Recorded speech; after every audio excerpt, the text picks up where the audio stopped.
Bismillahirrahmanirrahim.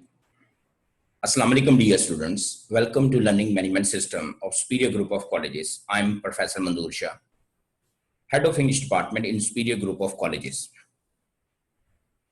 Dear students, today we are going to start our lecture about poem number 10, The Hollow Man, written by the romantic poet T.S. Eliot.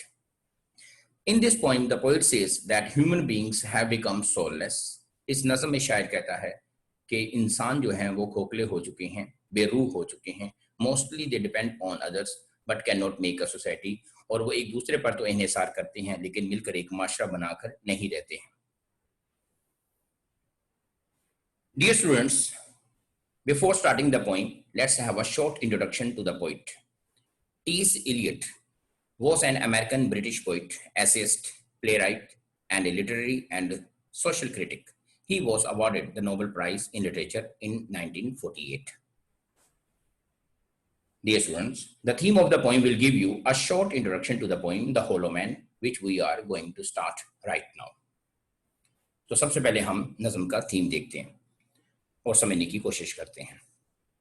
The theme of the poem is that human beings have become soulless. शायर कहता है कि जो इंसान हैं वो बेरूह बन चुके हैं या हो चुके हैं. They try to depend upon others. वो दूसरों के ऊपर इन्हिसार करते हैं but cannot make a society. लेकिन मिलकर एक माशरा नहीं बनाते हैं. All their efforts are like the running of rats or the rustling of grass. और उन इंसानों की जितनी भी कोशिशें हैं वो किसकी तरह हैं, जैसे चूहे भागते हैं, दौड़ते हैं और हवा जैसे घास पर सरसराहट की आवाज पैदा करती हुई गुजरती है. We do have shapes, but inside there is nothing. बज़ाहिर तो हमारी सूरतें हैं लेकिन अंदर से हम कुछ नहीं हैं. We only seem to be walking souls. ऐसा लगता है जैसे हम चलती फिरती रूहें हैं. But actually we are not even that. और शायर कहता है हकीकत में हम वो भी नहीं हैं.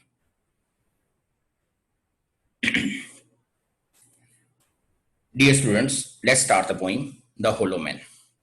We are the hollow man, we are the stuffed man. Leaning together, headpiece filled with straw, alas. Hollow का मतलब होता है empty, खाली, खोखले. तो नज़म का टाइटल जो है खोखले इंसान. We are the hollow man, we are the stuffed man. हम खोखले इंसान हैं, हम भूस भरे इंसान हैं. Leaning together, headpiece filled with straw, alas. सर भूस से भरे हुए हैं, अफसोस, और हम इकट्ठे ही एक जानिब झुकते हैं. Our dried voices when we whisper together. हमारी खुश्क आवाजें हैं जब हम आपस में बाहम सरगोशियां करते हैं. Are quiet and meaningless as wind in dry grass or rat's feet over a broken glass in our dry cellar. हमारी जो सरगोशियां हैं वो क्या हैं?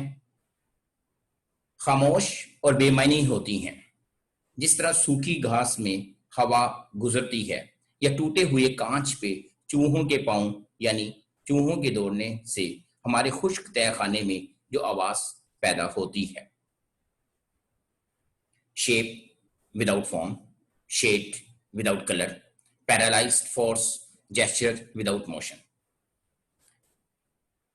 सूरत बगैर हैत के, साया बगैर रंग के. पैरालाइज जिसका मतलब है फालिज ज़दा. फालिज ज़दा कुव्वत, इशारा बगैर हरकत के. Those who have crossed with direct eyes to death's other kingdom, remember us, if at all, not as lost, violent souls, but only as the hollow man, the stuffed man. वो जो बराह रास्त आंखों के साथ मौत की दूसरी सल्तनत के उस पार जा चुके हैं, हमें याद रखते हैं. अगर ये याद रखते भी हैं तो तुम तशद्दुद पसंद रूहों के तौर पर जैसा कि गुम नहीं हुए, बल्कि सिर्फ बसीते खोखले इंसान के बुस भरे इंसान हो. Dear students, let's move towards words, meanings and synonyms. आपने अल्फाज को सुनना है और उसके मायने उर्दू में लिखने हैं. Synonyms ऑलरेडी आपके सामने दिए हुए हैं. Hollow, खोखले, having, whole और empty, inside, not solid, stuffed, भरे हुए, packed, filled with something, leaning, झुकना, bending. हेडपीस, सर को कवर करने वाली कोई चीज। A covering for the head. Whisper, सरगोशी। स्पीक सॉफ्टली, यानी कि आहिस्ता आवाज में बात करना। मीनिंगलेस, बेमायनी। Futile, trivial, having no meaning. Wind, हवा। Breeze, air current. सेलर, तहखाना, underground room for storing things. Paralyse, अपाहिज। Cripple, disable. जेस्चर, इशारा।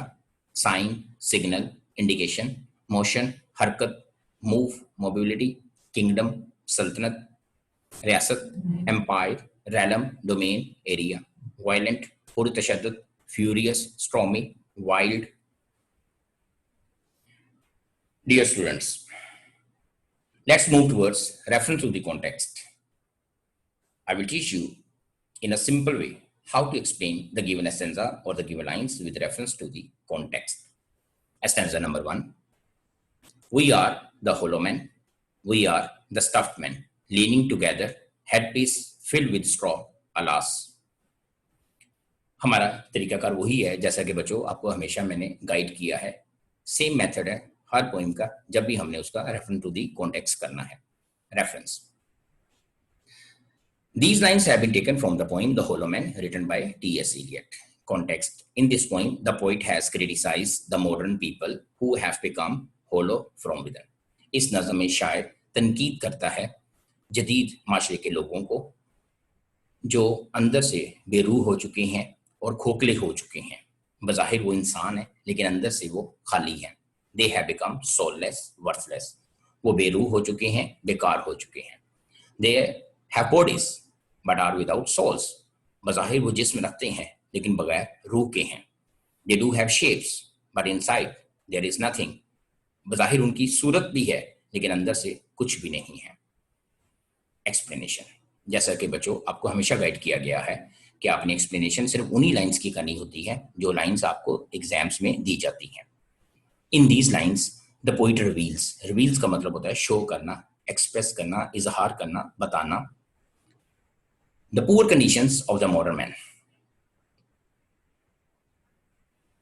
इनमें शायर बयान करता है वो पुअर कंडीशन, वो खराब कंडीशन बयान करता है, बुरी कंडीशन बयान करता है जो जदीद दौर के इंसानों के दरमियान पैदा हो चुकी है।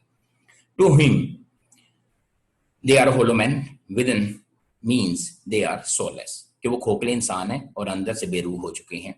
They lack wisdom. विजडम का मतलब होता है हिकमत, दनाई, अक्लमंदी, इंटेलिजेंस। लैक कमी होना, उनके अंदर हिकमत की कमी है, अकल की कमी है। They have no will of their own, उनकी अपनी कोई मर्जी नहीं है। दे आर आर्टिफिशियल, वो मसनूई हो चुके हैं। They are just like the stuffed things, they lean together but their minds are filled with straw. वो सब एक ही जानिब झुकते हैं और उनके दिमागों में सिवाय भूस के और कुछ नहीं भरा हुआ। टू द पोइट, शायर के लिए, it is a matter of great regret, ये बड़े ही अफसोस की बात है। They depend on other and other, वो दूसरों के ऊपर इन्हिसार करते हैं। But fail to make a society, लेकिन मिलकर एक माशरा नहीं बनाते हैं। जैसा कि स्टूडेंट्स आपको मालूम है कि हम आखिर में आपको एक असाइनमेंट देते हैं इंपॉर्टेंट शॉर्ट क्वेश्चंस के। सबसे पहले आपने करना क्या होता है कि इन शॉर्ट क्वेश्चंस को समझना होता है और अपने ही अल्फाज में आपने इसको लिखना होता है। Dear students, here is the most important assignment of short questions.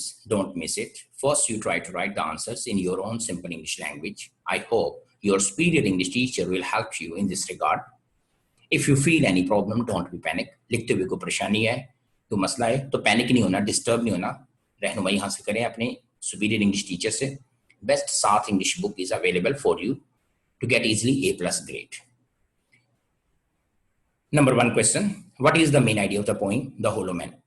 इस नज़म का मेन आइडिया क्या है? Why does the poet call modern man as hollow man? शायर ने आज के जदीद दौर के इंसानों को खोखले इंसान क्यों कहा है? What does the poet say in the last stanza of the poem? और आखिर जो stanza है इस नज़म का, उसमें शायर क्या बयान करना चाहता है? Dear students, today we have completed our lecture about The Hollow Man in a quite simple way. I hope you have understood it easily. Wish you good luck to all of you. See you next time for the next lecture. Goodbye. Take care. Allah Hafiz.